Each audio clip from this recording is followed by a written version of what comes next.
ਧੰਨ ਧੰਨ ਸ੍ਰੀ ਗੁਰੂ ਅਰਜਨ ਦੇਵ ਮਹਾਰਾਜ ਅਤੇ ਧੰਨ ਧੰਨ ਸ੍ਰੀ ਗੁਰੂ ਤੇਗ ਬਹਾਦਰ ਮਹਾਰਾਜ ਦੇ ਆਗਮਨ ਪੁਰਬ ਦੀਆਂ ਖੁਸ਼ੀਆਂ ਦੇ ਵਿੱਚ ਇਹ 6 ਦਿਨੀ ਗੁਰਮਤਿ ਸਮਾਗਮ ਜੋ ਆਪ ਸਮੂਹ ਸਾਧ ਸੰਗਤ ਦੇ ਸਹਿਯੋਗ ਸਦਕਾ 21 ਤਰੀਕ ਤੋਂ ਆਰੰਭ ਹੋਏ ਹਨ। ਸੋ ਆਪ ਜੀ ਵਡਭਾਗੀ ਹੋ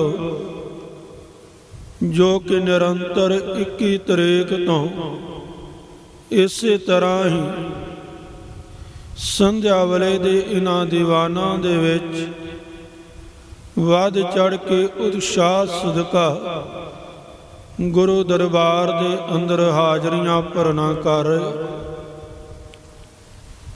ਸਤਿਗੁਰਾਂ ਨੇ ਗੁਰਬਾਣੀ ਦੇ ਅੰਦਰ ਬਖਸ਼ਿਸ਼ ਕੀਤੀ, ਬਾਬਾਣੀਆਂ ਕਹਾਣੀਆਂ ਪੁੱਤ ਸੁਪੁੱਤ ਕਰੇ ਕਿ ਆਪਣੇ ਵੱਡੇ ਵਡੇਰਿਆਂ ਦੀਆਂ ਜਿਹੜੀਆਂ ਸਾਖੀਆਂ ਨੇ ਨਾ, ਜੋ ਇਤਿਹਾਸ ਹੈ, ਜਦੋਂ ਆਉਣ ਵਾਲੀ ਪੀੜ੍ਹੀ ਉਸ ਨੂੰ ਸਰਵਣ ਕਰਦੀ, ਉਸ ਦੇ ਨਾਲ ਜੁੜਦੀ ਹੈ ਤੇ ਪੁੱਤ ਵੀ ਜਿਹੜੇ ਨੇ ਉਹ ਸੁਪੁੱਤ ਬਣ ਜਾਂਦੇ ਨੇ। ਉਹਨਾਂ ਦੇ ਜੀਵਨ ਦੇ ਅੰਦਰ ਵੀ ਨਿਖਾਰ ਆ ਜਾਂਦਾ ਹੈ। ਉਹਨਾਂ ਦਾ ਜੀਵਨ ਵੀ ਜਿਹੜਾ ਹੈ ਗੁਰੂ ਦੇ ਆਸ਼ੇ ਅਨੁਸਾਰ, ਗੁਰੂ ਦੀ ਸਿੱਖਿਆ ਅਨੁਸਾਰ ਢਲਣਾ ਸ਼ੁਰੂ ਹੋ ਜਾਂਦਾ ਹੈ। ਸੋ ਜਿੱਥੇ ਆਪ ਜੀ ਨੇ ਹੁਣ ਸਤਿਗੁਰਾਂ ਦੇ ਇਲਾਹੀ ਬਾਣੀ ਦੇ ਹਰਜਸ ਕੀਰਤਨ ਸਰਵਣ ਕੀਤੇ ਨੇ, ਉੱਥੇ ਹੀ ਹੁਣ ਕੁਝ ਕੁ ਸਮਾਂ ਆਪਣੇ ਮਨ ਨੂੰ ਗੁਰੂ ਚਰਨਾਂ ਦੇ ਨਾਲ ਜੋੜਦਿਆਂ ਹੋਇਆਂ ਧੰਨ ਸ੍ਰੀ ਗੁਰੂ ਅਰਜਨ ਦੇਵ ਮਹਾਰਾਜ ਦੇ ਜੀਵਨ ਸੰਬੰਧੀ ਵਿਚਾਰਾਂ ਦੇ ਨਾਲ ਜੁੜਨਾ ਕਰੀਏ।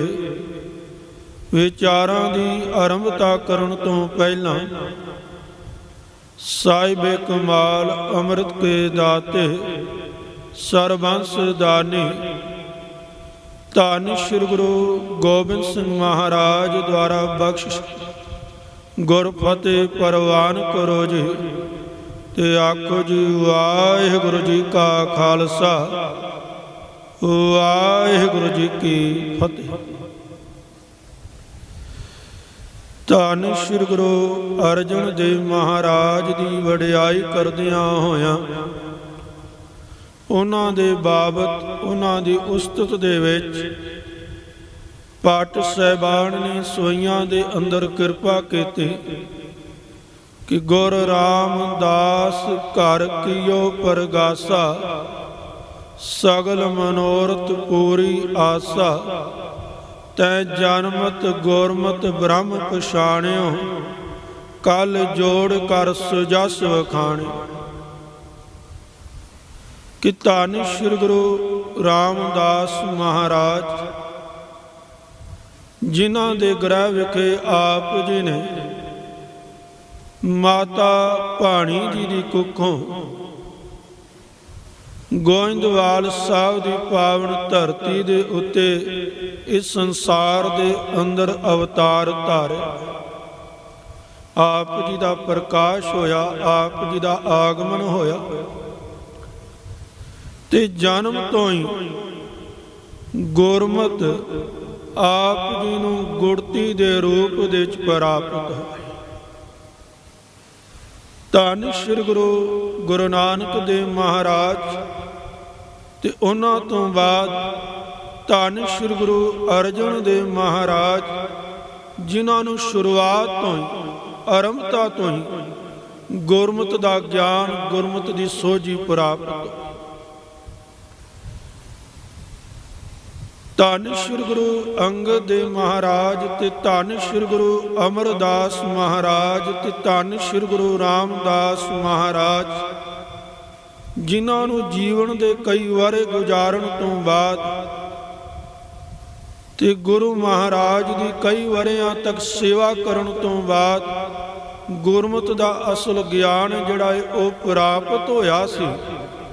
ਪਰ ਧੰਨ ਸ੍ਰੀ ਗੁਰੂ ਅਰਜਨ ਦੇਵ ਮਹਾਰਾਜ ਨੂੰ ਗੁੜਤੀ ਦੇ ਰੂਪ ਦੇ ਵਿੱਚ, ਜਾਂ ਇੰਜ ਕਹੀਏ ਕਿ ਪਹਿਲਾ ਲਫ਼ਜ਼, ਪਹਿਲਾ ਅੱਖਰ ਜਿਹੜਾ ਕੰਨਾਂ ਦੇ ਵਿੱਚ ਪਿਆ, ਸੁਣਨ ਨੂੰ ਮਿਲਿਆ, ਉਹ ਗੁਰਮਤਿ ਦੇ ਗਿਆਨ ਦਾ ਸੀ, ਗੁਰੂ ਦੀ ਸਿੱਖਿਆ ਦਾ ਸੀ, ਜਾਂ ਇੰਜ ਕਹਾਂ ਕਿ ਗੁਰੂ ਦਾ ਸ਼ਬਦ। ਇਸ ਲਈ ਪਾਠ ਸਾਹਿਬਾਨ ਨੇ ਬਖਸ਼ਿਸ਼ ਕੀਤੀ, ਕਹਿਣਗੇ ਤੈਂ ਜਨਮਤ ਗੁਰਮਤਿ ਬ੍ਰਹਮ ਪਛਾਣਿਓ।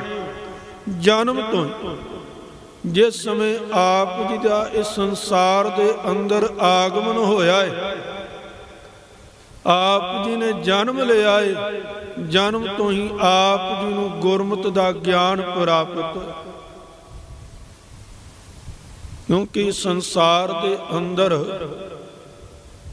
ਧਰਮ ਦੀ ਸੋਝੀ ਰੱਖਣ ਵਾਲੇ, ਧਰਮ ਦਾ ਗਿਆਨ ਰੱਖਣ ਵਾਲੇ, ਧਰਮ ਦੇ ਮਾਰਗ ਤੇ ਚੱਲਣ ਵਾਲੇ ਅਨੇਕਾਂ ਹੋਏ, ਜਿਨ੍ਹਾਂ ਦੀ ਸੰਸਾਰ ਪੂਜਾ ਕਰਦਾ ਹੈ, ਜਿਨ੍ਹਾਂ ਨੂੰ ਨਸਮਸਤਕ ਹੁੰਦਾ ਹੈ, ਜਿਨ੍ਹਾਂ ਦੀ ਵਡਿਆਈ ਕਰਦਾ ਹੈ, ਸੋਭਾ ਕਰਦਾ ਹੈ। ਪਰ ਹਰ ਇੱਕ ਦੇ ਹਿੱਸੇ ਦੇ ਵਿੱਚ ਇਹ ਵਡਿਆਈ ਨਹੀਂ ਆਈ ਕਿ ਜਨਮ ਤੋਂ ਹੀ ਉਹਨਾਂ ਨੂੰ ਧਰਮ ਦੀ ਸੋਝ ਹੋਈ ਹੋਵੇ, ਧਰਮ ਦਾ ਗਿਆਨ ਹੋਇਆ ਹੋਵੇ। ਗੁਰਮਤਿ ਜਿਹੜੀ ਹੈ ਜਨਮ ਤੋਂ ਹੀ ਉਹਨਾਂ ਦੀ ਝੋਲੀ ਦੇ ਵਿੱਚ ਪਾ ਦਿੱਤੀ ਗਈ ਹੋਵੇ। ਪਹਿਲੇ ਉਹ ਨੇ ਜਿਨ੍ਹਾਂ ਨੂੰ ਜਨਮ ਤੋਂ ਸੋਝੀ ਹੋਈ, ਜਨਮ ਤੋਂ ਗਿਆਨ ਹੋਇਆ, ਜਿਨ੍ਹਾਂ ਨੇ ਜਨਮ ਤੋਂ ਹੀ ਬ੍ਰਹਮ ਦੀ ਪਹਿਚਾਣ ਕਰ ਲਈ, ਜਿਨ੍ਹਾਂ ਦਾ ਪਹਿਲਾ ਸਵਾਸ ਸੀ ਜਿਹੜਾ ਹੈ ਉਹ ਬ੍ਰਹਮ ਦੇ ਲੇਖੇ ਲੱਗ ਗਿਆ। ਦੂਜੇ ਉਹ ਨੇ ਜਿਹੜੇ ਕਈ ਵਰੇ ਭਟਕਣਾਂ ਦੇ ਵਿੱਚ ਗੁਜ਼ਾਰਨ ਤੋਂ ਬਾਅਦ ਕਿਸੇ ਦੂਜੇ ਦੇ ਥਰੂ, ਜਿਨ੍ਹਾਂ ਨੂੰ ਬ੍ਰਹਮ ਦੀ ਸੋਝੀ ਹੋਈ, ਬ੍ਰਹਮ ਦਾ ਗਿਆਨ ਹੋਇਆ, ਤੇ ਉਹ ਧਰਮ ਦੇ ਅਨੁਯਾਈ ਬਣੇ। ਉਹਨਾਂ ਦਾ ਜੀਵਨ ਧਰਮ ਦੇ ਅਨੁਸਾਰ ਬਤੀਤ ਹੋਣਾ ਸ਼ੁਰੂ ਹੋਇਆ। ਤੇ ਤੀਜੀ ਕੈਟਾਗਰੀ ਦੇ ਵਿੱਚ ਉਹ ਆਉਂਦੇ ਨੇ ਜਿਹੜੇ ਕਿ ਧਰਮ ਨੂੰ ਅਪਣਾ ਲੈਂਦੇ ਨੇ, ਧਰਮ ਨੂੰ ਧਾਰਨ ਕਰ ਲੈਂਦੇ ਨੇ, ਪਰ ਉਸ ਦੇ ਅਕੋਰਡਿੰਗ ਨਾ ਚੱਲ ਕੇ, ਬਲਕਿ ਆਪਣੇ ਆਪ ਨੂੰ ਆਪਣੀ ਇੱਛਾ ਅਨੁਸਾਰ ਚਲਾ ਕੇ ਤੇ ਆਪਣੀ ਇੱਛਾ ਅਨੁਸਾਰ ਧਰਮ ਦੀ ਕਮਾਈ ਕਰਦੇ। ਕੁਝ ਕੁ ਪਲ, ਕੁਝ ਕੁ ਕਰਮ ਧਰਮ ਦੇ ਅਨੁਸਾਰ ਕਰਦੇ ਨੇ, ਤੇ ਅਗਲੇ ਪਲ ਧਰਮ ਨੂੰ ਵਿਸਾਰ ਕੇ ਮਾਇਆ ਦੇ ਮੋਹ ਦੇ ਖੁਆਰ, ਮਾਇਆ ਦੇ ਮੋਹ ਦੇ ਅੰਦਰ ਖੁਆਰ ਹੋ ਜਾਂਦੇ। ਜਿਨ੍ਹਾਂ ਦੀ ਕਮਾਈ ਧਰਮ ਦੇ ਅਨੁਸਾਰ ਨਹੀਂ ਹੈ, ਪਰ ਉਹ ਕਮਾਈ ਨੂੰ ਧਰਮ ਦੇ ਲੇਖੇ ਲਾ ਕੇ ਉਸ ਨੂੰ ਹੱਕ ਹਲਾਲ ਦੀ ਬਣਾਉਂਦੇ। ਤੇ ਚੌਥੇ ਉਹ ਨੇ ਪੂਛਤ ਪਥਿਕ ਤਹਿ ਮਾਰਗ ਨ ਧਰੈ ਪਗ ਪ੍ਰੀਤਮ ਕੇ ਦੇਸ ਕੈਸੇ ਬਾਤਨ ਸੇ ਜਾਈਐ। ਕਿ ਜਿਹੜੇ ਪੁੱਛਦੇ ਨੇ ਕਿ ਧਰਮ ਦੇ ਮਾਰਗ ਤੇ ਕਿਵੇਂ ਚੱਲਿਆ ਜਾ ਸਕਦਾ ਹੈ, ਨਾਮ ਕਿਵੇਂ ਜਪਿਆ ਜਾ ਸਕਦਾ ਹੈ, ਬੜਾ ਹੱਲਾ ਮਚਾਉਂਦੇ ਨੇ। ਪਰ ਜਦੋਂ ਜਪਣ ਦੀ ਗੱਲ ਆਉਂਦੀ ਹੈ, ਜਦੋਂ ਤੁਰਨ ਦੀ ਗੱਲ ਆਉਂਦੀ ਹੈ, ਉਦੋਂ ਉਸ ਵੱਲ ਵੱਧਦੇ ਨੇ। ਤੇ ਪੰਜਵੇਂ ਉਹ ਨੇ ਜਿਨ੍ਹਾਂ ਨੂੰ ਧਰਮ ਦੇ ਨਾਲ ਕੋਈ ਲੈਣਾ ਦੇਣਾ ਹੀ ਨਹੀਂ, ਜਿਨ੍ਹਾਂ ਨੂੰ ਸੋਝੀ ਨਹੀਂ, ਸਮਝੀ ਨਹੀਂ ਕਿ ਕਿੰਨੀ ਕੁ ਧਰਮ ਤੋਂ ਬਿਨਾਂ ਇਸ ਸੰਸਾਰ ਦੇ ਅੰਦਰ ਬਤੀਤ ਹੋ ਗਈ, ਕਿੰਨੀ ਕੁ ਬ੍ਰਹਮ ਤੋਂ ਬਿਨਾਂ, ਗੁਰਮਤਿ ਤੋਂ ਬਿਨਾਂ ਅਜਾਈਂ ਚਲੀ ਗਈ, ਜਿਨ੍ਹਾਂ ਨੂੰ ਇਹ ਸੋਝੀ ਨਹੀਂ। ਪਰ ਧੰਨ ਸ੍ਰੀ ਗੁਰੂ ਅਰਜਨ ਦੇਵ ਮਹਾਰਾਜ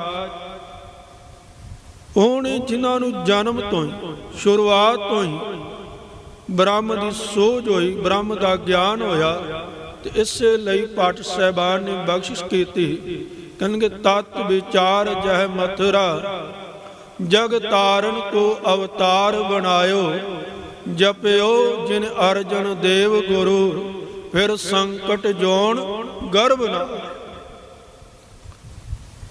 ਕਹਿੰਗੇ ਸੰਸਾਰ ਦੇ ਅੰਦਰ ਜੇ ਆਗਮਨ ਹੋਇਆ ਹੈ, ਉਹ ਸੰਸਾਰਿਕ ਰਸਾਂ ਨੂੰ ਭੋਗਣ ਦੇ ਲਈ ਨਹੀਂ ਹੋਇਆ,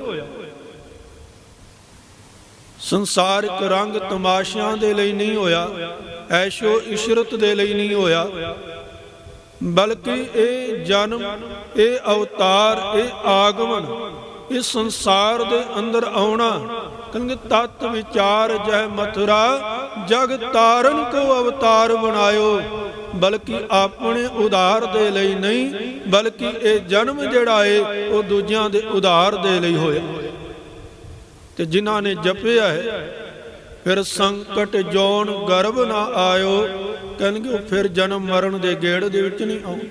ਇਤਿਹਾਸ ਸਾਖੀ ਕਿੰਨੇ ਕੁ ਸਿੱਖ ਧੰਨ ਸ਼੍ਰੀ ਗੁਰੂ ਅਰਜਨ ਦੇਵ ਮਹਾਰਾਜ ਦੇ ਚਰਨਾਂ ਦੇ ਨਾਲ ਜੁੜੇ ਤੇ ਕਿੰਨਿਆਂ ਦਾ ਪਾਰ ਉਤਾਰਾ ਹੋਇਆ। ਅੱਜ ਵੀ ਗੁਰੂ ਦਾ ਸ਼ਬਦ ਜਿਹੜਾ ਏ, ਧੰਨ ਸ਼੍ਰੀ ਗੁਰੂ ਅਰਜਨ ਦੇਵ ਮਹਾਰਾਜ ਦੀ ਗੁਰਬਾਣੀ, ਉਹਨਾਂ ਦੇ ਸ਼ਬਦ, ਉਹਨਾਂ ਦੇ ਬੋਲ, ਉਹਨਾਂ ਦੇ ਮੁਖ ਵਾਕ ਪਤਾ ਨਹੀਂ ਕਿੰਨਿਆਂ ਕੁ ਉਤਾਰਦੇ ਪਏ। ਇਹ ਅਸਲ ਸੱਚਾਈ, ਕਿਉਂਕਿ ਬ੍ਰਹਮ ਗਿਆਨੀ ਦੀ ਅਸਲ ਜਿਹੜੀ ਪਹਿਚਾਨ ਹੈ ਉਹ ਬ੍ਰਹਮ ਗਿਆਨ ਹੈ। ਤੇ ਬ੍ਰਹਮ ਗਿਆਨੀ ਦੇ ਬਾਬਤ ਸਤਿਗੁਰਾਂ ਨੇ ਗੁਰਬਾਣੀ ਦੇ ਅੰਦਰ ਬਖਸ਼ਿਸ਼ ਕੀਤੀ। ਕਹਿੰਦੇ ਸਦ ਜੀਵੈ ਨਹੀਂ ਮਰਤਾ, ਸਰੀਰਕ ਕਰਕੇ ਉਸ ਦੀ ਮੌਤ ਹੋ ਸਕਦੀ ਏ, ਪਰ ਉਸ ਦਾ ਬ੍ਰਹਮ ਗਿਆਨ ਜਿਹੜਾ ਸੰਸਾਰ ਦੀ ਝੋਲੀ ਦੇ ਵਿੱਚ ਪਾ ਕੇ ਜਾਂਦਾ ਏ, ਇਹ ਬ੍ਰਹਮ ਗਿਆਨ ਦੀ ਅਦੁੱਤੀ ਦਾਤ ਉਸ ਨੂੰ ਸਦੀਵੀ ਕਾਲ ਅਮਰ ਬਣਾ ਦੇ। ਇਹ ਬ੍ਰਹਮ ਗਿਆਨ ਹੀ ਹੈ ਨਾ ਜਿਸ ਕਰਕੇ ਅਸੀਂ ਅੱਜ ਸਜਦਾ ਕਰਦੇ ਪਏ ਹਾਂ। ਇਹ ਬ੍ਰਹਮ ਗਿਆਨ ਹੀ ਹੈ ਜਿਸ ਕਰਕੇ ਅਸੀਂ ਧੰਨ ਸ਼੍ਰੀ ਗੁਰੂ ਅਰਜਨ ਦੇਵ ਮਹਾਰਾਜ ਦੇ ਪ੍ਰਕਾਸ਼ ਪੁਰਬ ਤੇ ਸ਼ਹੀਦੀ ਦਿਹਾੜੇ ਦੋਵੇਂ ਮਨਾਉਂਦੇ। ਇਹ ਬ੍ਰਹਮ ਗਿਆਨ, ਜਿਸ ਬ੍ਰਹਮ ਗਿਆਨ ਦੇ ਅੰਗੇ ਸਾਈਂ ਮੀਆਂ ਮੀਰ ਨੇ ਵੀ ਸਜਦਾ ਕੀਤਾ ਹੈ, ਤੇ ਇਸੇ ਬ੍ਰਹਮ ਗਿਆਨ ਦੇ ਅੱਗੇ ਧੰਨ ਸ਼੍ਰੀ ਗੁਰੂ ਰਾਮਦਾਸ ਮਹਾਰਾਜ ਨੇ ਵੀ ਸੀਸ ਝੁਕਾਇਆ। ਤੇ ਇਹ ਬ੍ਰਹਮ ਗਿਆਨ ਹੀ ਜਿਸ ਦੇ ਬਾਬਤ ਧੰਨ ਸ਼੍ਰੀ ਗੁਰੂ ਅਮਰਦਾਸ ਮਹਾਰਾਜ ਨੇ ਬਖਸ਼ਿਸ਼ ਕੀਤੀ। ਕਹਿਣਗੇ ਦੋਹਤਾ ਬਾਣੀ ਕਾ ਬੋਹਿ। ਜਦੋਂ ਧੰਨ ਸ਼੍ਰੀ ਗੁਰੂ ਅਰਜਨ ਦੇਵ ਮਹਾਰਾਜ ਖੇਡਦੇ ਖੇਡਦੇ ਉਹਨਾਂ ਦੇ ਕਕਸ਼, ਉਹਨਾਂ ਦੇ ਕਮਰੇ ਦੇ ਵਿੱਚ ਪਹੁੰਚਦੇ ਤੇ ਜ਼ੋਰ ਦੇ ਨਾਲ ਉਹਨਾਂ ਦੀ ਮੰਜੀ ਨੂੰ, ਉਹਨਾਂ ਦੇ ਪੀੜੇ ਨੂੰ ਹਿਲਾਉਂਦੇ ਨੇ ਤੇ ਸਤਿਗੁਰੂ ਮਹਾਰਾਜ ਪੁੱਛਦੇ ਨੇ ਕੌਣ ਹੈ ਇਹ ਪੁਰਖ ਜਿਸ ਨੇ ਸਾਡੀ ਮੰਜੀ ਨੂੰ ਹਿਲਾਉਣਾ ਕੀਤਾ। ਤੇ ਬਾਹਰੋਂ ਆਵਾਜ਼ ਆਉਂਦੀ ਏ ਮਾਤਾ ਭਾਣੀ ਦੀ ਕਿ ਦੋਹਤਾ ਜੇ। ਤੇ ਸਤਿਗੁਰਾਂ ਨੇ ਬਖਸ਼ਿਸ਼ ਕੀਤੀ। ਕਹਿਣਗੇ ਦੋਹਤਾ ਬਾਣੀ ਕਾ ਬਹੁਤ, ਕਿ ਬਾਣੀ ਦਾ ਜਹਾਜ਼ ਹੋਵੇਗਾ। ਤੇ ਬਾਣੀ ਹੈ ਕਿ ਬ੍ਰਹਮ ਗਿਆਨ, ਇਹ ਬ੍ਰਹਮ ਗਿਆਨ ਦਾ ਹੀ ਜਹਾਜ਼ ਹੈ ਜਿਹੜਾ ਇਸ ਸੰਸਾਰ ਦੇ ਲੋਕਾਂ ਨੂੰ, ਮਨਾਂ ਨੂੰ ਤਰਵਾਸ ਦਿੰਦਾ ਹੈ, ਤਪਦੇ ਹੋਏ ਮਨਾਂ ਨੂੰ ਠਾਰਨ ਵਾਲਾ। ਕਿਉਂਕਿ ਕਲ ਤਾਤੀ ਠਾਂਡਾ ਹਰ ਨਾਉ, ਸਿਮਰ ਸਿਮਰ ਸਦਾ ਸੁਖ ਪਾਇ। ਜਦੋਂ ਕਿਤੇ ਵੀ ਸਾਡੀ ਪਾਏ ਨਹੀਂ ਚੱਲਦੀ, ਹਰ ਇੱਕ ਪਾਸੇ ਅਸੀਂ ਭੱਜ ਦੌੜ ਕਰਕੇ ਥੱਕ ਜਾਂਦੇ ਹਾਂ, ਫਿਰ ਅਸੀਂ ਗੁਰਬਾਣੀ ਦੇ ਨਾਲ ਜੁੜਦੇ ਤੇ ਹਰ ਇੱਕ ਪਲ ਦੇ ਨਾਲ ਪਤਾ ਨਹੀਂ ਕਿੰਨੇ ਕੁ ਤਪਦਿਆਂ ਹੋਇਆਂ ਮਨਾਂ ਨੂੰ ਇਹ ਇਲਾਹੀ ਬਾਣੀ, ਇਹ ਰੱਬੀ ਗਿਆਨ, ਇਹ ਬ੍ਰਹਮ ਗਿਆਨ ਜਿਹੜਾ ਹੈ ਹਰ ਇੱਕ ਪਲ ਦੇ ਨਾਲ ਠਾਰਦਾ। ਕਿਉਂਕਿ ਸਤਿਗੁਰੂ ਧੰਨ ਸ਼੍ਰੀ ਗੁਰੂ ਅਰਜਨ ਦੇਵ ਮਹਾਰਾਜ ਨੇ ਜੈਸਰੀ ਦੀ ਵਾਰ ਦੇ ਅੰਦਰ ਬਖਸ਼ਿਸ਼ ਕੀਤੀ। ਕਹਿੰਗੇ ਚੰਦਨ ਚਾਂਦਨਾ ਸੁਰਦ ਰੁੱਤ, ਮੂਲ ਨਾ ਮਿਟੇ ਕਾਮ। ਕਹਿੰਗੇ ਤਨ ਦੀ ਤਪਸ਼ ਜਿਹੜੀ ਏ ਉਹ ਇਹਨਾਂ ਚੀਜ਼ਾਂ ਦੇ ਨਾਲ ਮਿਟ ਸਕਦੀ। ਸੱਪ ਦੀ ਤਨ ਦੀ ਤਪਸ਼ ਜਿਹੜੀ ਉਹ ਚੰਦਨ ਦੀ ਲੱਕੜੀ ਦੇ ਨਾਲ, ਚੰਦਨ ਦੀ ਠੰਡ ਦੇ ਨਾਲ ਮਿਟ ਜਾਂਦੀ। ਮਨੁੱਖ ਦੇ ਤਨ ਨੂੰ ਜਦੋਂ ਸੂਰਜ ਤਪਾਉਂਦਾ ਏ ਉਦੋਂ ਚੰਦਰਮੇ ਦੀ ਸ਼ੀਤਲਤਾ ਜਿਹੜੀ ਏ ਉਸ ਤਪਸ਼ ਤੋਂ ਮਨੁੱਖ ਦੇ ਸਰੀਰ ਨੂੰ ਠੰਡਕ ਦੇਣ ਵਾਲੀ ਏ। ਜਦੋਂ ਗਰਮੀ ਜਿਹੜੀ ਮਨੁੱਖ ਦੇ ਤਨ ਨੂੰ ਤਪਾਉਂਦੀ ਏ, ਸਰਦੀ ਦੀ ਰੁੱਤ ਇਸ ਦੇ ਤਨ ਨੂੰ ਠੰਡ ਦੇਣ ਵਾਲੀ ਏ। ਪਰ ਸੱਚ ਜਾਣੀ ਮਨੁੱਖ ਦਾ ਤਪਦਾ ਹੋਇਆ ਮਨ, ਕਹਿੰਦੇ ਨਾ ਤਾਂ ਇਹ ਚੰਦਰਮੇ ਦੀ ਸ਼ੀਤਲਤਾ ਦੇ ਵਿੱਚ ਠੰਡਾ ਹੁੰਦਾ ਏ ਤੇ ਨਾ ਹੀ ਸਰਦੀ ਦੀ ਰੁੱਤ ਦੇ ਵਿੱਚ ਠੰਡਾ ਹੁੰਦਾ। ਸ਼ੀਤਲ ਥੀਵੈ ਨਾਨਕਾ ਜਪੰਦੜੋ ਹਰ ਨਾਮ। ਇਹ ਤਪਦਾ ਹੋਇਆ ਮਨ ਜਿਹੜਾ ਏ ਕੇਵਲ ਤੇ ਕੇਵਲ ਉਸ ਪਰਮਾਤਮਾ ਦੇ ਨਾਮ ਨੂੰ ਜਪਣ ਦੇ ਨਾਲ ਹੀ ਠੰਡਾ ਠਾਰੂ। ਸਿਮਰ ਸਿਮਰ ਸਦਾ ਸੁਖ ਪਾਉ। ਇੱਕ ਪਲ ਲਈ ਨਹੀਂ, ਇੱਕ ਦਿਨ ਇੱਕ ਘੜੀ ਦੇ ਲਈ ਨਹੀਂ। ਕਹਿਣਗੇ ਇੱਥੇ ਤਾਂ ਸਤਿਗੁਰ ਬੰਧਨ ਤੋੜ ਨਿਰਾਰੇ, ਬਹੁੜ ਨਾ ਗਰਭ ਮਜਾਰੀ ਜੀਓ। ਨਾਨਕ ਗਿਆਨ ਰਤਨ ਪਰਗਾਸਿਆ, ਹਰ ਮਨ ਵਸਿਆ ਨਿਰੰਕਾਰੀ। ਇਹ ਸਦੀ ਵੀ ਖਿੜਾਵ, ਇਹ ਸਦੀ ਵੀ ਆਨੰਦ ਹੈ, ਇਹ ਸਦੀ ਵੀ ਚਾਹ ਇੱਕ ਪਲ ਲਈ ਪ੍ਰਾਪਤ ਨਹੀਂ ਹੁੰਦੀ। ਤੇ ਧੰਨ ਸ੍ਰੀ ਗੁਰੂ ਅਰਜਨ ਦੇਵ ਮਹਾਰਾਜ ਜਿਨ੍ਹਾਂ ਨੂੰ ਜਨਮ ਤੋਂ ਹੀ ਗੁਰਮਤਿ ਦੀ ਗੁੜਤੀ ਜਿਹੜੀ ਹੈ ਉਹ ਪ੍ਰਾਪਤ ਹੋਈ, ਗੁਰਮਤਿ ਦਾ ਗਿਆਨ ਜਿਹੜਾ ਹੈ ਪ੍ਰਾਪਤ ਹੋਇਆ। ਧੰਨ ਸ੍ਰੀ ਗੁਰੂ ਅਰਜਨ ਦੇਵ ਮਹਾਰਾਜ ਜੀ ਦਾ ਪ੍ਰਕਾਸ਼ 1563 ਈਸਵੀ ਦੇ ਵਿੱਚ ਹੁੰਦਾ ਹੈ ਤੇ 1574 ਈਸਵੀ ਤੱਕ ਲਗਭਗ 11 ਸਾਲ ਤੋਂ ਜ਼ਿਆਦਾ ਸਮਾਂ ਉਹਨਾਂ ਨੂੰ ਧੰਨ ਸ੍ਰੀ ਗੁਰੂ ਅਮਰਦਾਸ ਮਹਾਰਾਜ ਦੀ ਸੰਗਤ ਕਰਨ ਦਾ ਸੁਭਾਗ ਸਮਾਂ ਪ੍ਰਾਪਤ। ਧੰਨ ਸ੍ਰੀ ਗੁਰੂ ਅਰਜਨ ਦੇਵ ਮਹਾਰਾਜ ਇਹਨਾਂ 11 ਸਾਲਾਂ ਦੇ ਵਿੱਚ ਗੁਰੂ ਰਾਮਦਾਸ ਮਹਾਰਾਜ ਦੀ ਸੰਗਤ ਮਿਲਦੀ। ਧੰਨ ਸ੍ਰੀ ਗੁਰੂ ਰਾਮਦਾਸ ਮਹਾਰਾਜ ਜਿਹੜੇ ਅਜੇ ਭਾਈ ਜੇਠਾ ਨੇ ਅਜੇ ਗੁਰੂ ਨਹੀਂ ਬਣੇ, ਪਰ ਉਦੁੱਤੀ ਗਿਆਨ ਤਾਂ ਉਹਨਾਂ ਦੇ ਕੋਲ ਵੀ ਹੈ। ਗੁਰੂ ਧੰਨ ਸ੍ਰੀ ਗੁਰੂ ਅਮਰਦਾਸ ਮਹਾਰਾਜ ਦੀ ਸਿੱਖਿਆ, ਉਹਨਾਂ ਦਾ ਬਖਸ਼ਿਆ ਹੋਇਆ ਬ੍ਰਹਮ ਗਿਆਨ ਉਹਨਾਂ ਕੋਲ। ਬਾਬਾ ਬੁੱਢਾ ਜੀ, ਭਾਈ ਗੁਰਦਾਸ, ਇਹਨਾਂ ਸਾਰਿਆਂ ਦੀ ਸੰਗਤ ਕਰਨ ਦਾ ਉਹਨਾਂ ਨੂੰ ਆਪਣੇ ਜੀਵਨ ਕਾਲ ਦੇ ਸਮਾਂ ਮਿਲਦਾ। ਇਹ 11.5 ਸਾਲ ਦਾ ਜਿਹੜਾ ਸਮਾਂ ਹੈ ਉਸ ਦੇ ਵਿੱਚ ਇਹਨਾਂ ਮਹਾਂਪੁਰਸ਼ਾਂ ਦੀ ਸੰਗਤ ਕਰਦੇ ਨੇ ਧੰਨ ਸ੍ਰੀ ਗੁਰੂ ਅਰਜਨ ਦੇਵ ਮਹਾਰਾਜ। ਇਸੇ ਲਈ ਨਹੀਂ ਆਖਿਆ ਗਿਆ ਕਿ ਤੈਂ ਜਨਮਤ ਗੁਰਮਤਿ ਬ੍ਰਹਮ ਪਛਾਣ। ਤੇ 74 ਈਸਵੀ ਦੇ ਵਿੱਚ ਧੰਨ ਸ੍ਰੀ ਗੁਰੂ ਰਾਮਦਾਸ ਮਹਾਰਾਜ ਗੁਰਤਾ ਗੱਦੀ ਤੇ ਵਿਰਾਜਮਾਨ ਹੁੰਦੇ। ਹੁਣ ਇੱਥੋਂ ਸਮਾਂ ਸ਼ੁਰੂ ਹੁੰਦਾ ਹੈ, ਦੌਰ ਸ਼ੁਰੂ ਹੁੰਦਾ ਹੈ ਹੁਕਮ ਨੂੰ ਮੰਨਣ। ਧੀਰਜ ਦੇ ਉੱਤੇ ਟਿਕ ਕੇ, ਧੀਰਜ ਦੇ ਅਨੁਸਾਰ ਆਪਣੇ ਮਨ ਨੂੰ ਟਿਕਾ ਕੇ ਸੇਵਕ ਜਿਹੜਾ ਹੈ ਹੁਕਮ ਮੰਨ ਸਕਦਾ।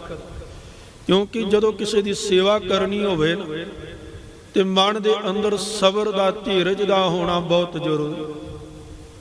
ਫਿਰ ਉਸ ਸਮੇਂ ਆਪਣੀ ਇੱਛਾ ਨੂੰ, ਆਪਣੇ ਚਾਅ ਨੂੰ, ਜਾਂ ਇੱਥੋਂ ਤੱਕ ਕਹਾਂ ਕਿ ਆਪਣੀ ਹਸਤੀ ਨੂੰ ਮਾਰਨਾ ਪੈਂਦਾ।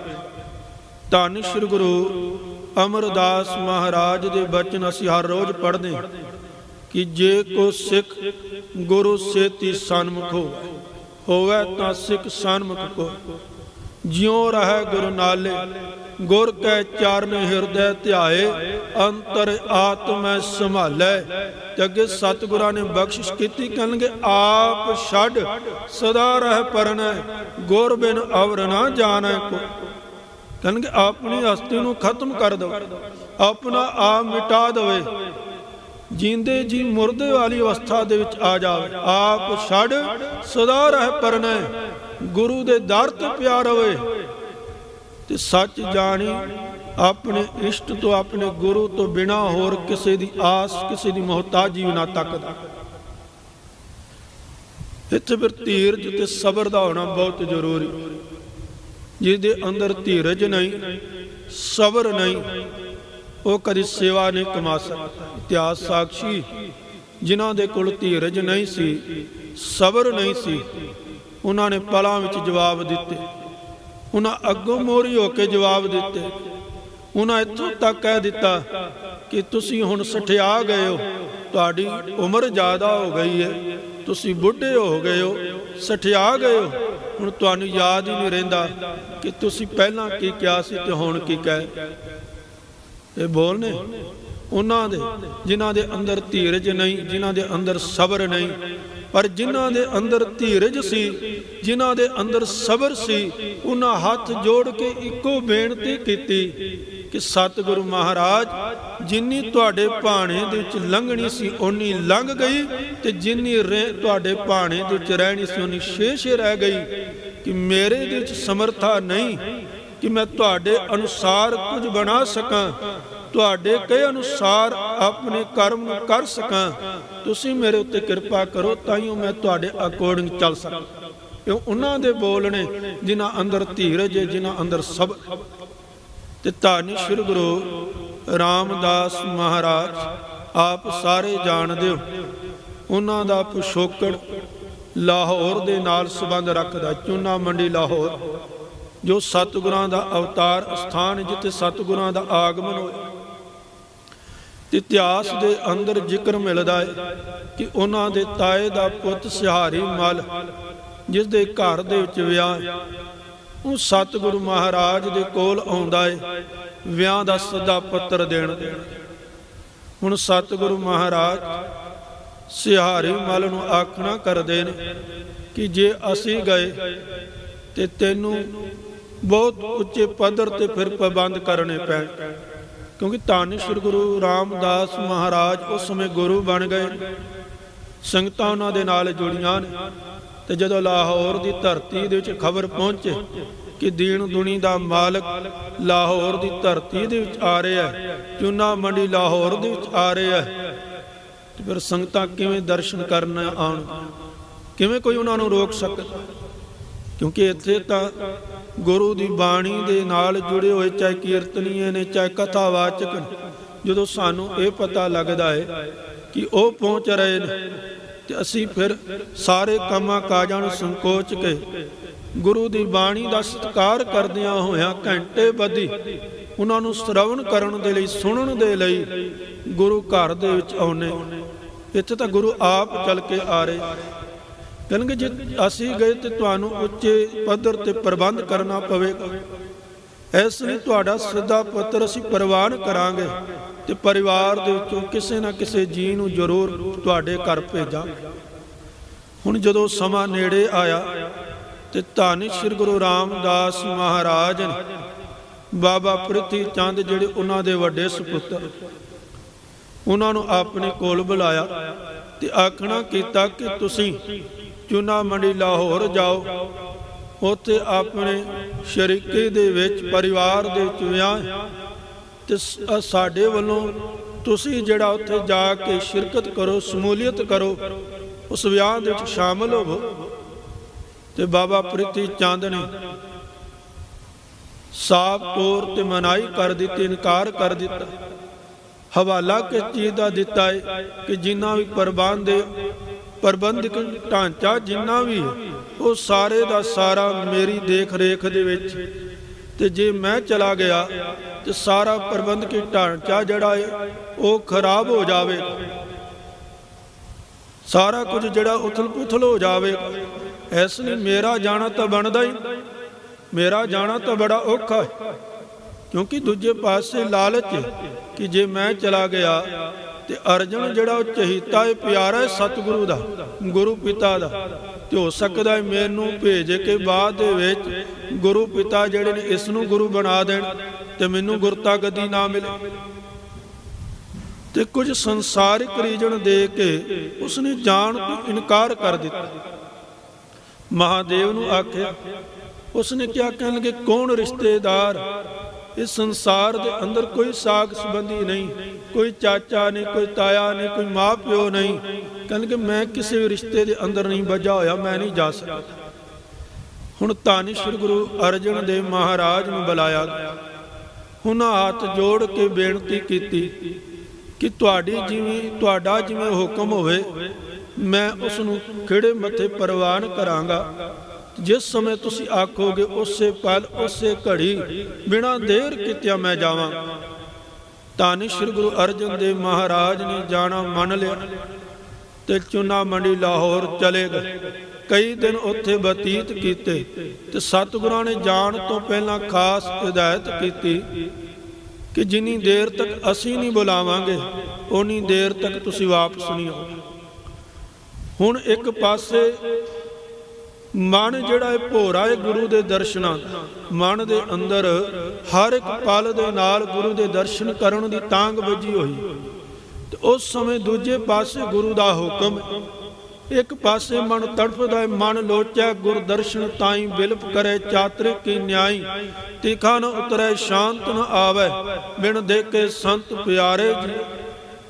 ਕਿਉਂਕਿ ਕਈ ਦਿਨ ਬਤੀਤ ਹੋ ਗਏ, ਵਿਆਹ ਦਾ ਸਮਾਂ ਵੀ ਨਿਕਲ ਗਿਆ, ਉਸ ਤੋਂ ਬਾਅਦ ਵੀ ਕਈ ਦਿਨ ਨਿਕਲ ਗਏ, ਪਰ ਸਤਿਗੁਰੂ ਮਹਾਰਾਜ ਦਾ ਸੁਨੇਹਾ ਨਹੀਂ ਆਇਆ। ਇਤਿਹਾਸਕਾਰਾਂ ਨੇ ਲਿਖਿਆ ਹੈ ਕਿ ਧੰਨ ਸ੍ਰੀ ਗੁਰੂ ਅਰਜਨ ਦੇਵ ਮਹਾਰਾਜ ਨੇ ਫਿਰ ਕੁਝ ਚਿੱਠੀਆਂ ਜਿਹੜੀਆਂ ਨੇ ਲਿਖ ਕੇ ਧੰਨ ਸ੍ਰੀ ਗੁਰੂ ਰਾਮਦਾਸ ਮਹਾਰਾਜ ਤੱਕ ਆਪਣੇ ਮਨ ਦੀ ਵਿਆਕੁਲਤਾ ਨੂੰ ਬਿਆਨ ਕਰਦਿਆਂ ਹੋਇਆਂ ਪਹੁੰਚਾਈਆਂ। ਆਖਿਰਕਾਰ ਉਹ ਸਮਾਂ ਆਇਆ, ਸਤਿਗੁਰੂ ਮਹਾਰਾਜ ਦੇ ਹੁਕਮ ਨੂੰ ਪਾ ਕੇ ਧੰਨ ਸ੍ਰੀ ਗੁਰੂ ਅਰਜਨ ਦੇਵ ਮਹਾਰਾਜ ਚੂਨਾ ਮੰਡੀ ਲਾਹੌਰ ਤੋਂ ਵਾਪਸ ਗੋਇੰਦਵਾਲ ਸਾਹਿਬ ਆ ਗਏ। ਹੁਣ ਜਿਸ ਦੇ ਅੰਦਰ ਧੀਰਜ, ਜਿਸ ਦੇ ਅੰਦਰ ਸਬਰ, ਉਸੇ ਦਾ ਜੀਵਨ ਗੁਰੂ ਦੇ ਹੁਕਮ ਅਨੁਸਾਰ ਚੱਲ ਸਕਦਾ। ਉਹੀ ਆਪਣੇ ਹਰ ਇੱਕ ਕਰਮ ਨੂੰ ਗੁਰੂ ਦੇ ਅਕੋਰਡਿੰਗ ਚਲਾ ਸਕਦਾ। ਨਹੀਂ ਤਾਂ ਇੱਥੇ ਇੱਕ ਪਲ ਲੱਗਦਾ ਹੈ ਮਨ ਨੂੰ ਤਪਦਿਆਂ ਹੋਇਆਂ, ਤੇ ਅਗਲਾ ਪਲ ਜਿਹੜਾ ਹੈ ਉਹ ਗੁਰੂ ਤੋਂ ਮਨੁੱਖ ਨੂੰ ਬੇਮੁਖ ਕਰ ਦਿੰਦਾ, ਗੁਰੂ ਤੋਂ ਤੋੜ ਦਿੰਦਾ। ਪਰ ਜਿਨ੍ਹਾਂ ਦੇ ਅੰਦਰ ਧੀਰਜ, ਜਿਨ੍ਹਾਂ ਦੇ ਅੰਦਰ ਸਬਰ, ਉਹਨਾਂ ਨੇ ਹਰ ਇੱਕ ਪਲ ਦੇ ਵਿੱਚ ਇਸ ਤਪੱਸਿਆ ਨੂੰ ਕਰਕੇ ਵਿਖਾਇਆ। ਕਿਉਂਕਿ ਜਦੋਂ ਧੰਨ ਸ੍ਰੀ ਗੁਰੂ ਅਰਜਨ ਦੇਵ ਮਹਾਰਾਜ ਗੁਰਤਾ ਗੱਦੀ ਤੇ ਵਿਰਾਜਮਾਨ ਹੁੰਦੇ ਨੇ 1581 ਈਸਵੀ ਦੇ ਵਿੱਚ, ਧੰਨ ਸ੍ਰੀ ਗੁਰੂ ਰਾਮਦਾਸ ਮਹਾਰਾਜ ਉਹਨਾਂ ਦੇ ਚਰਨਾਂ ਦੇ ਸੀਸ ਝੁਕਾ ਕੇ ਉਹਨਾਂ ਨੂੰ ਗੁਰਤਾ ਗੱਦੀ ਤੇ ਵਿਰਾਜਮਾਨ ਕਰਦੇ। ਕਿਉਂਕਿ ਛਤਰ ਸਿੰਘਾਸਨ ਪ੍ਰਿਥਵੀ ਗੁਰੂ ਅਰਜਨ ਕੋ ਦੇ ਆਏ। ਆਪਣੇ ਹੱਥੀਂ ਗੁਰੂ ਰਾਮਦਾਸ ਮਹਾਰਾਜ ਨੇ ਗੁਰਤਾ ਗੱਦੀ ਜਿਹੜੀ ਏ ਉਹ ਗੁਰੂ ਅਰਜਨ ਦੇਵ ਮਹਾਰਾਜ ਨੂੰ ਦਿੱਤੀ। ਪਰ ਦੂਜੇ ਪਾਸੇ ਬਾਬਾ ਪ੍ਰਿਥੀ ਚੰਦ ਜਿਹੜਾ ਕਿ ਪਹਿਲੋਂ ਤੋਂ ਹੀ ਯਤਨ ਕਰ ਰਿਹਾ ਕਿ ਗੁਰਤਾ ਗੱਦੀ ਮੇਰੇ ਕੋਲ ਆਵੇ, ਪਰ ਜਦੋਂ ਇਹ ਸਾਰੇ ਹਿੱਲੇ ਕਰਨ ਤੋਂ ਬਾਅਦ, ਸਾਰੇ ਚਾਲੇ ਕਰਨ ਤੋਂ ਬਾਅਦ ਉਸ ਦਾ ਵਸ ਨਹੀਂ ਚੱਲਿਆ, ਉਸ ਦਾ ਜ਼ੋਰ ਨਹੀਂ ਚੱਲਿਆ, ਤੇ ਧੰਨ ਸ੍ਰੀ ਗੁਰੂ ਅਰਜਨ ਦੇਵ ਮਹਾਰਾਜ ਗੁਰਤਾ ਗੱਦੀ ਤੇ ਵਿਰਾਜਮਾਨ ਹੁੰਦੇ ਨੇ।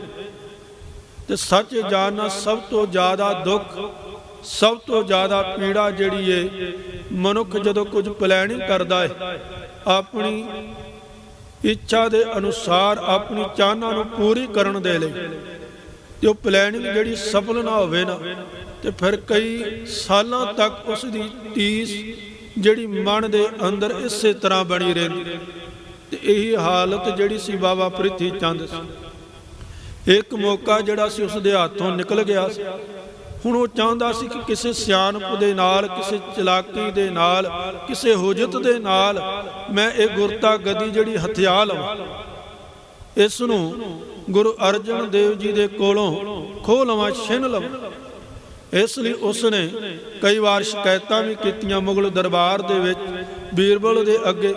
ਬੀਰਬਲ ਨੂੰ ਆਪਣੇ ਭਰੋਸੇ ਦੇ ਵਿੱਚ ਵੀ ਲਿਆ, ਜਿਸ ਕਰਕੇ ਬਾਅਦ ਦੇ ਵਿੱਚ ਸੁਲੀ ਖਾਨ ਜਿਹੜਾ ਉਹ ਚੜ੍ਹ ਕੇ ਆਉਂਦਾ ਸਤਿਗੁਰੂ ਮਹਾਰਾਜ ਨੂੰ ਮਾਰਨ ਦੇ ਲਈ, ਉਹਨਾਂ ਨੂੰ ਮਕਾਉਣ ਦੇ ਲਈ, ਤੇ ਗੁਰਤਾ ਗੱਦੀ ਜਿਹੜੀ ਉਹ ਪ੍ਰਿਥੀ ਚੰਦ ਨੂੰ ਦੇਣ ਦੇ। ਪਰ ਇਸ ਤੋਂ ਪਹਿਲਾਂ ਉਸਨੇ ਕੀ ਕੀਤਾ? ਕਿਉਂਕਿ ਜਿੰਨਾ ਵੀ ਆਰਥਿਕ ਪ੍ਰਬੰਧ ਸੀ ਨਾ ਧੰਨ ਸ੍ਰੀ ਗੁਰੂ ਰਾਮਦਾਸ ਮਹਾਰਾਜ ਦੇ ਸਮੇਂ, ਉਹ ਬਾਬਾ ਪ੍ਰਿਥੀ ਚੰਦ ਦੇ ਕੋਲ ਸੀ। ਹੁਣ ਸੰਗਤਾਂ ਦੂਰ ਦਰਾਡੇ ਤੋਂ ਆਇਆ ਕਰਦੀਆਂ ਸੀ। ਕਈ ਮਹੀਨਿਆਂ ਬਾਅਦ, ਕਈ ਸਾਲਾਂ ਬਾਅਦ ਸੰਗਤਾਂ ਜਿਹੜੀਆਂ ਸੀ ਉਹ ਗੁਰੂ ਦੇ ਦਰਸ਼ਨ ਦੀਦਾਰਿਆਂ ਲਈ ਗੁਰੂ ਘਰ ਦੇ ਵਿੱਚ ਪਹੁੰਚਦੀਆਂ ਸੀ। ਤੇ ਉਸ ਸਮੇਂ ਹੁਣ ਲਗਭਗ 7 ਸਾਲ ਦਾ ਸਮਾਂ ਜਿਹੜਾ ਇਹ ਪ੍ਰਬੰਧ ਬਾਬਾ ਪ੍ਰਿਥੀ ਚੰਦ ਦੇ ਕੋਲ ਰਿਹਾ, 74 ਤੋਂ ਲੈ ਕੇ 81 ਈਸਵੀ ਤੱਕ। ਤੇ ਹੁਣ ਹਰ ਇੱਕ ਨੂੰ ਇਹ ਪਤਾ ਸੀ ਕਿ ਜਿੰਨੀ ਵੀ ਰਸਦ ਤੇ ਜਿੰਨਾ ਵੀ ਦਸਵੰਤ ਦੀ ਮਾਇਆ, ਜੋ ਕੁਝ ਵੀ ਸੰਗਤਾਂ ਗੁਰੂ ਘਰ ਦੇ ਵਿੱਚ ਭੇਟਾ ਸਰੂਪ ਲੈ ਕੇ ਆਉਣਗੀਆਂ, ਉਹ ਸਾਰੇ ਦਾ ਪ੍ਰਬੰਧ, ਉਹ ਸਾਰਾ ਕੁਝ ਜਿਹੜਾ ਹੈ ਉਹ ਬਾਬਾ ਪ੍ਰਿਥੀ ਚੰਦ ਦੀ ਦੇਖ ਰੇਖ ਹੇਠ ਰਹਿੰਦਾ। ਤੇ ਉਸੇ ਦੇ ਅਕੋਰਡਿੰਗ ਸੰਗਤਾਂ ਜਿਹੜੀਆਂ ਨੇ ਬਾਬਾ ਪ੍ਰਿਥੀ ਚੰਦ ਦੇ ਕੋਲ ਸਾਰਾ ਸਮਾਨ ਪਹੁੰਚਾਉਂਦੀਆਂ। ਦੂਜੇ ਪਾਸੇ ਬਾਬਾ ਪ੍ਰਿਥੀ ਚੰਦ ਨੇ ਜਿੰਨੇ ਮਸੰਦ ਸੀ ਉਹਨਾਂ ਨੂੰ ਆਪਣੇ ਨਾਲ ਗੰਢ ਕੇ, ਲਾਲਚ ਦੇ ਕੇ ਆਪਣੀ ਤਰਫ ਕੀਤਾ। ਤੇ ਉਹਨਾਂ ਨੂੰ ਅੰਮ੍ਰਿਤਸਰ ਸਾਹਿਬ ਗੁਰੂ ਕੇ ਚੱਕ ਪਹੁੰਚਣ ਤੋਂ ਪਹਿਲਾਂ ਹੀ ਜਿੰਨੀ ਵੀ ਉਹ ਮਾਇਆ ਲੈ ਕੇ ਆਉਂਦੇ ਸੀ ਉਹ ਸਾਰੀ ਉਹਨਾਂ ਕੋਲੋਂ ਲੈ ਲਈ ਜਾਂਦੀ ਸੀ। ਤੇ ਸੰਗਤਾਂ ਜਿਹੜੀਆਂ ਸੀ, ਕਿਉਂਕਿ ਉਹਨਾਂ ਦੇ ਮਨਾਂ ਦੇ ਅੰਦਰ ਪਹਿਲਾਂ ਤੋਂ ਹੀ ਇਹ ਵਿਸ਼ਵਾਸ ਬੱਝਾ ਹੋਇਆ ਸੀ ਕਿ ਇਹ ਸਾਰੇ ਦਾ ਪ੍ਰਬੰਧ ਜਿਹੜਾ ਹੈ ਉਹ ਬਾਬਾ ਪ੍ਰਿਥੀ ਚੰਦ ਦੇਖ ਰਹੇ, ਤੇ ਇਹ ਮਾਇਆ ਜਿਹੜੀ ਹੈ ਸਿੱਧੀ ਉਹਨਾਂ ਕੋਲ ਪਹਿਲਾਂ ਵੀ ਜਾਂਦੀ ਰਹੀ। ਉਸੇ ਦੇ ਅਨੁਸਾਰ ਹੁਣ ਸੰਗਤਾਂ ਦਾ ਇਹ ਦਸਵੰਤ ਦੀ ਮਾਇਆ ਜਿਹੜੀ ਹੈ ਉਹ ਹੁਣ ਵੀ ਪਹੁੰਚ ਰਹੀ। ਪਰ ਦੂਜੇ ਪਾਸੇ ਧੰਨ ਸ੍ਰੀ ਗੁਰੂ ਅਰਜਨ ਦੇਵ ਮਹਾਰਾਜ ਗੁਰੂ ਕੇ ਲੰਗਰ ਮਾਇਆ ਨਾ ਆਣ ਕਰਕੇ ਮਸਤਾਨੇ ਹੋ ਗਏ। ਇੱਥੋਂ ਤੱਕ ਕਿ ਸਤਿਗੁਰੂ ਮਹਾਰਾਜ ਨੂੰ ਆਪਣੇ ਘਰ ਦੇ ਵਿੱਚੋਂ ਕੁਝ ਸਮਾਨ ਵੇਚਣਾ ਵੀ ਪਿਆ। ਪਰ ਜਦੋਂ ਕੁਝ ਵੇਚ ਕੇ ਜਿੱਥੇ ਆਮਦਨ ਨਾ ਹੋਵੇ ਤੇ ਜਦੋਂ ਕਮਾਇਆ ਹੋਇਆ ਵੇਚਿਆ ਜਾਵੇ ਤੇ ਫਿਰ ਕਿੰਨੇ ਕੁ ਦਿਨ ਚੱਲਦਾ। ਲੰਗਰ ਇੰਨਾ ਮਸਤਾਨਾ ਹੋਇਆ ਕਿ ਇੱਕ ਸਮਾਂ ਇਹੋ ਜਿਹਾ ਆ ਗਿਆ ਕਿ ਜਦੋਂ ਛੋਲਿਆਂ ਦੀਆਂ ਬਣੀਆਂ ਹੋਈਆਂ ਰੋਟੀਆਂ ਹੀ ਜਿਹੜੀਆਂ ਉਹ ਮਿਲਣ ਲੱਗੀਆਂ। ਇੱਕ ਸਮਾਂ ਇਹੋ ਜਿਹਾ ਸੀ ਕਿ ਰਸ ਅੰਮ੍ਰਿਤ ਖੀਰ ਘਿਆਲੀ ਹੈ ਕਿ ਖੀਰ ਦੇ ਵਿੱਚ ਵੀ ਦੇਸੀ ਘਿਓ ਜਿਹੜਾ ਹੈ ਉਹ ਪਾ ਕੇ ਦਿੱਤਾ ਜਾਂਦਾ ਸੀ ਸੰਗਤਾਂ ਨੂੰ। ਤੇ ਹੁਣ ਇੱਕ ਸਮਾਂ ਇਹੋ ਜਿਹਾ ਆ ਗਿਆ ਸੀ ਕਿ ਜਦੋਂ ਖੀਰ ਸਧਾਰਨ ਖੀਰ ਦੀ ਗੱਲ ਬੜੀ ਦੂਰ ਦੀ ਹੈ ਕਿ ਛੋਲਿਆਂ ਦੀ ਬਣੀਆਂ ਹੋਈਆਂ ਰੋਟੀਆਂ ਜਿਹੜੀਆਂ ਨੇ ਉਹ ਦਿੱਤੀਆਂ ਜਾ ਰਹੀਆਂ। ਪਰ ਇੱਥੇ ਧੀਰਜ ਵੇਖੋ ਕਿੰਨਾ ਹੈ ਕਿ ਧੰਨ ਸ੍ਰੀ ਗੁਰੂ ਅਰਜਨ ਦੇਵ ਮਹਾਰਾਜ ਨੇ ਫਿਰ ਵੀ ਦਾਵਾ ਨਹੀਂ ਕੀਤਾ ਕਿ ਇੱਕ ਵਾਰੀ ਵੀ ਸੰਗਤਾਂ ਤੱਕ ਇਹ ਸੁਨੇਹਾ ਨਹੀਂ ਪਹੁੰਚਾਇਆ ਕਿ ਗੁਰਤਾ ਗਦੀ ਦੀ ਜਿਹੜੀ ਜ਼ਿੰਮੇਵਾਰੀ ਉਹ ਮੇਰੇ ਕੋਲ ਆ ਗਈ, ਪ੍ਰਿਥੀ ਚੰਦ ਦੇ ਕੋਲ ਨਹੀਂ। ਇਸ ਦਾ ਬਹਿਸ਼ਕਾਰ ਕਰੋ, ਇਸ ਨੂੰ ਜਿੰਨਾ ਵੀ ਸਮਾਨ ਉਹ ਨਾ ਦੇਣਾ ਕਰੋ। ਉੱਥੇ ਦਾਵਾ ਨਹੀਂ, ਉੱਥੇ ਧੀਰਜ ਜਿਹੜਾ ਹੈ ਉਹ ਹੈ।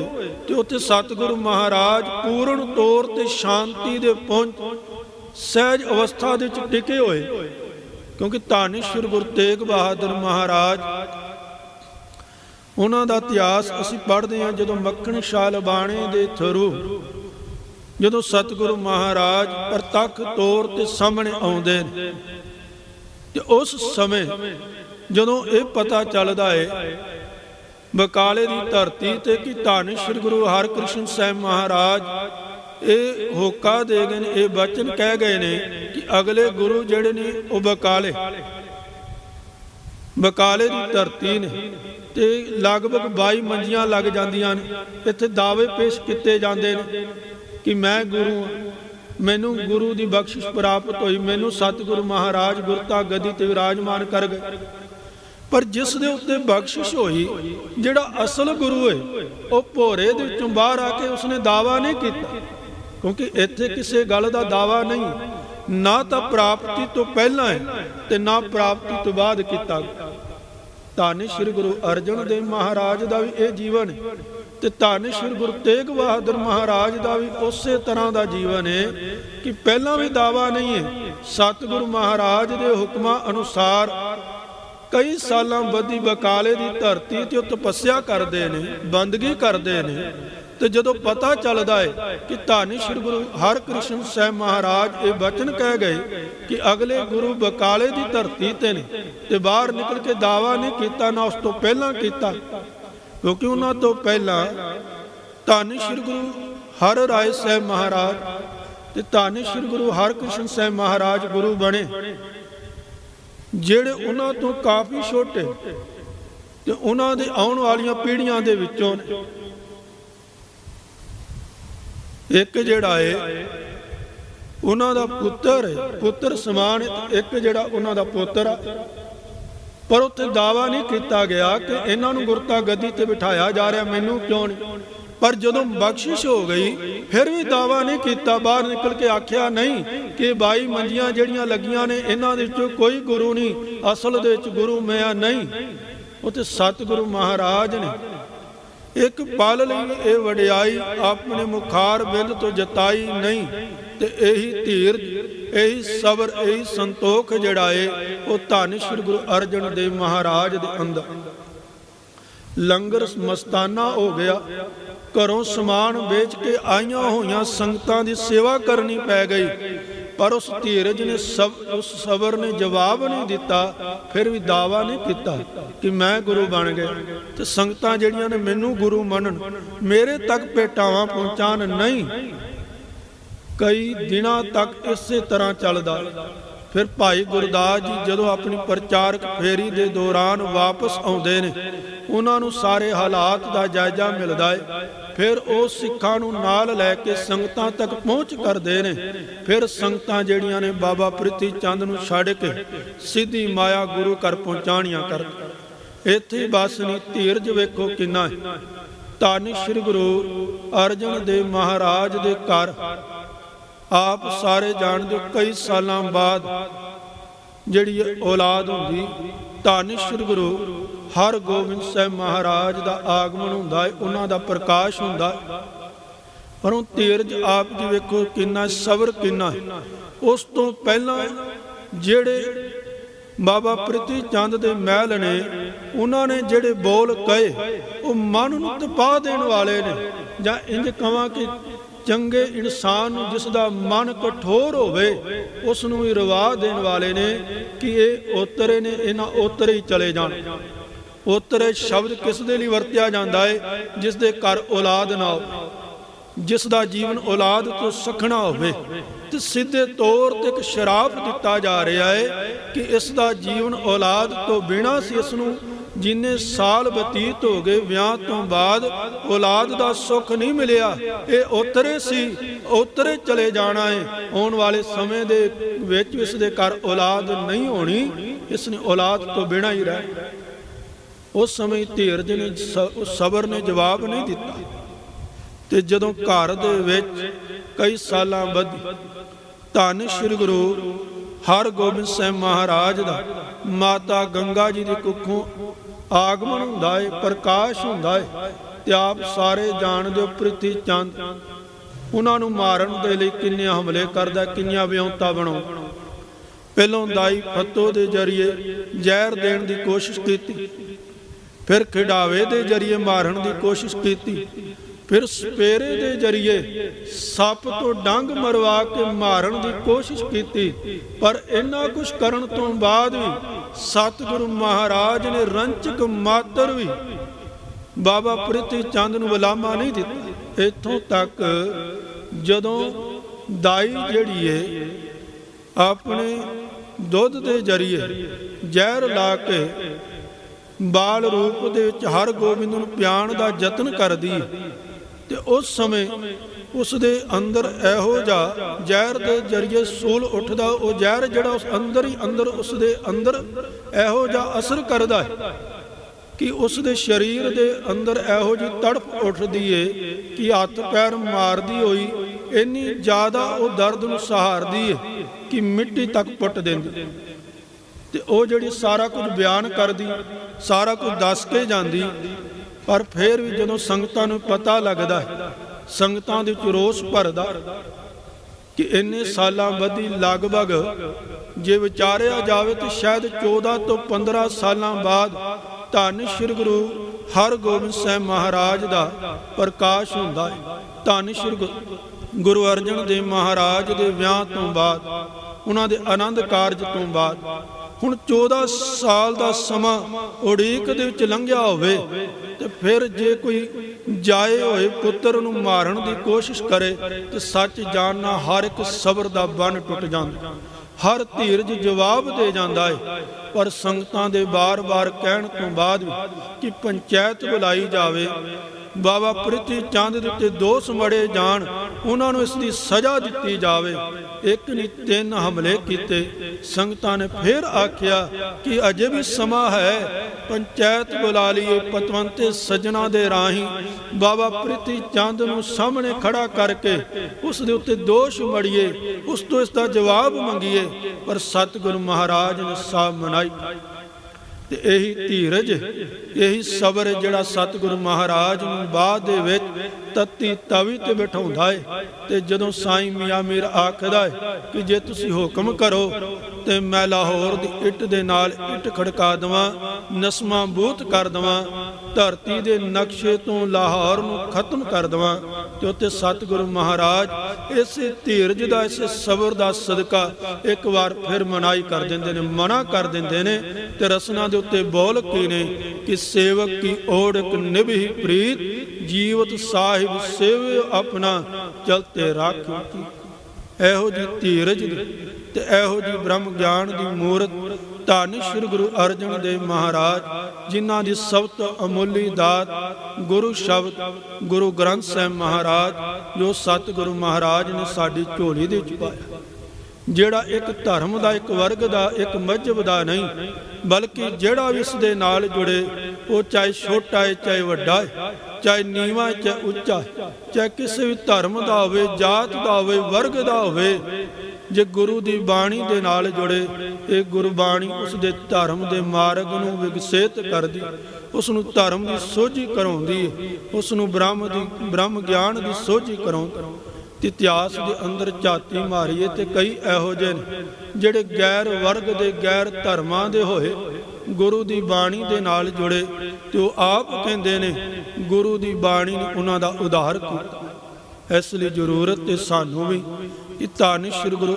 ਅਰਜਨ ਦੇਵ ਮਹਾਰਾਜ ਤੇ ਧੰਨ ਸ਼੍ਰੀ ਗੁਰੂ ਤੇਗ ਬਹਾਦਰ ਮਹਾਰਾਜ, ਜਿਨ੍ਹਾਂ ਦੇ ਪ੍ਰਕਾਸ਼ ਦਿਹਾੜੇ ਅਸੀਂ ਮਨਾ ਰਹੇ, ਉਹਨਾਂ ਦੇ ਉਪਦੇਸ਼ ਤੇ ਉਹਨਾਂ ਦੇ ਜੀਵਨ ਦੇ ਵਿੱਚੋਂ ਜੋ ਸਾਨੂੰ ਸਿੱਖਿਆ ਮਿਲਦੀ, ਜੋ ਉਪਦੇਸ਼ ਮਿਲਦਾ ਹੈ, ਉਸ ਦੇ ਧਾਰਨੀ ਹੋਈਏ ਤਾਂ ਕਿ ਸਾਡੇ ਜੀਵਨ ਦਾ ਉਧਾਰ ਹੋ ਸਕੇ। ਸੋ ਇੰਨੀਆਂ ਕੁ ਵਿਚਾਰਾਂ ਆਪ ਜੀ ਨੇ ਪ੍ਰਵਾਨ ਕਰਨੀਆਂ। ਵਿਚਾਰਾਂ ਕਰਦਿਆਂ ਹੋਈਆਂ ਅਨੇਕਾਂ ਹੀ ਪ੍ਰਕਾਰ ਦੀਆਂ ਗਲਤੀਆਂ ਬਖਸ਼ ਲੈਣੀਆਂ। ਗੁਰੂ ਅਤੇ ਸੰਗਤ ਬਖਸ਼ਣ ਯੋਗ ਨੇ। ਸੋ ਹੁਣ ਭਾਈ ਸ਼ਨਵੀਰ ਸਿੰਘ ਜੀ ਆਪ ਜੀ ਨੂੰ 8:30 ਵਜੇ ਤੋਂ ਲੈ ਕੇ 8:45 ਵਜੇ ਤੱਕ ਕੀਰਤਨ ਰਾਹੀਂ ਗੁਰੂ ਚਰਨਾਂ ਦੇ ਨਾਲ ਜੋੜਨਗੇ ਤੇ ਉਸ ਤੋਂ ਪਰੰਗ ਭਾਈ ਸਤਨਾਮ ਸਿੰਘ ਜੀ ਕੁਹਾੜਕਾ ਆਪ ਜੀ ਨੂੰ ਕੀਰਤਨ ਦੇ ਰਾਹੀਂ 1 ਘੰਟੇ ਲਈ ਗੁਰੂ ਚਰਨਾਂ ਦੇ ਨਾਲ ਜੋੜਨਗੇ। ਸੋ ਪਾਓ ਫਤਿਹ ਦੀ ਸਾਂਝ ਤੇ ਆਖੋ ਜੀ ਵਾਹਿਗੁਰੂ ਜੀ ਕਾ ਖਾਲਸਾ, ਵਾਹਿਗੁਰੂ ਜੀ ਕੀ ਫਤਿਹ।